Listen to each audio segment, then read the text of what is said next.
Hi, thanks for tuning in. Today I'm going to be painting these snake's head fritillary flowers and a bumblebee. I will show you how I use copy and paste to save a lot of work. I drew 3 flowers, 2 fully open and 1 closed, just to give me the basic flower shapes and give me some to spread about. I then painted them in a light purple colour as a background, and then I started doing the pattern on them. I didn't like the pattern on that one, and I thought I might have made it a little bit dark, so you can see I've put a little bit more white onto the flower using the textured brush. Once that was done, I then used a darker purple to create the beautiful patterns that they have on a snake's head fritillary flower. And you can see I'm filling this one in, and it looks reasonably good. Put some even darker around the tops of the corners of the flower, and then I've tried copying and pasting it just to see how it comes out, and I've done a small one at the side.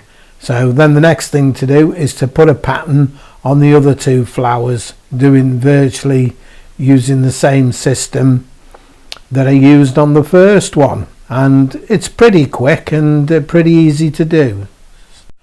The pattern on the flowers, by the way, was painted using the ink bleed brush from the inking range, and it really does a good job.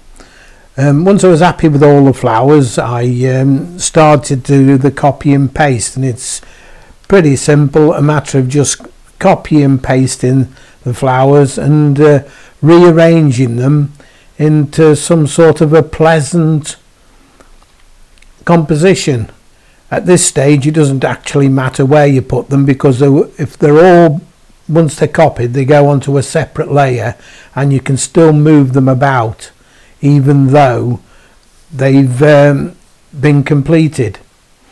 I'll leave them on the separate layer all the way through. Now you can see I've started doing the stems and stalks, and I don't like the pointed end actually. If you'll notice in a minute, the ends of each leaf has got a pointed end, and it looks a bit too much like grass, and I'm going to be putting grass in the picture later on.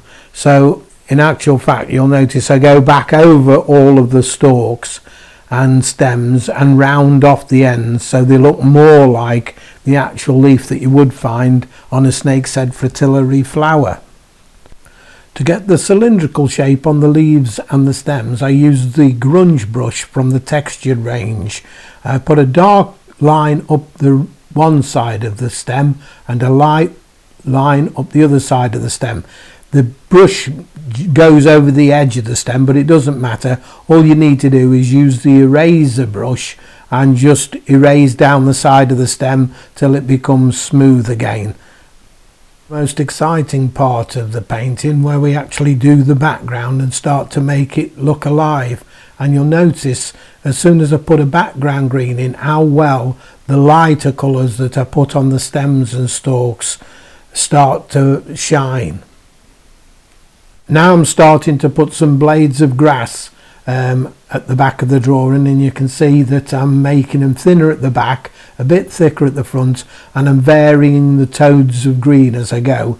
And I've also put a yellow flash of light across the centre of the painting to bring some life to it and give the flowers a little bit of a glow shortly, when I put some yellow tinges on the flower to make it look as if the sunshine is actually shining through them.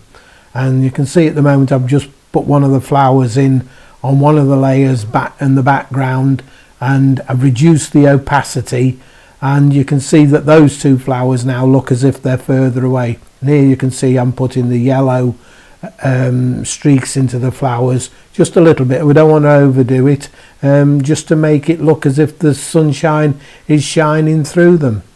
Right, now to bring some real life to the painting, I've decided to put a bumblebee in it, hanging down underneath one of the fritillaries.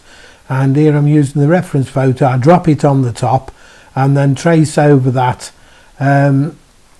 with black ink using one of the inking brushes, the technical inking pen, and then I draw in the rest of the bee, and using one of my stamp brushes called a lash brush, which has got very fine hairs on it, I'm able to put some texture on the bee and make it actually look like a bumblebee.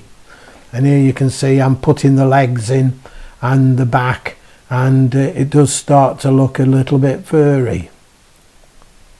On the bee is just a matter of using white with the grunge brush and just varying the opacity and putting a few black lines in there to indicate the veins on the bee's wings. It looks very impressive, but you'll find that if you have a go, it's reasonably simple. That I'm now putting in 1 or 2 big pieces of grass, bigger, thicker blades, and shading them in with the grunge brush, a bit of light and dark shading to make it look as if they're shadows. They look pretty thick when they first go in, and I'm thinking, whoa, these are a bit overpowering the place. So basically, once I've put them in, I thin them down a little bit so they don't look quite so bad. And there we have it, one snake's head fritillary painting with bumblebee. Thanks very much for watching. Please subscribe. There'll be another video along very shortly. Thank you very much.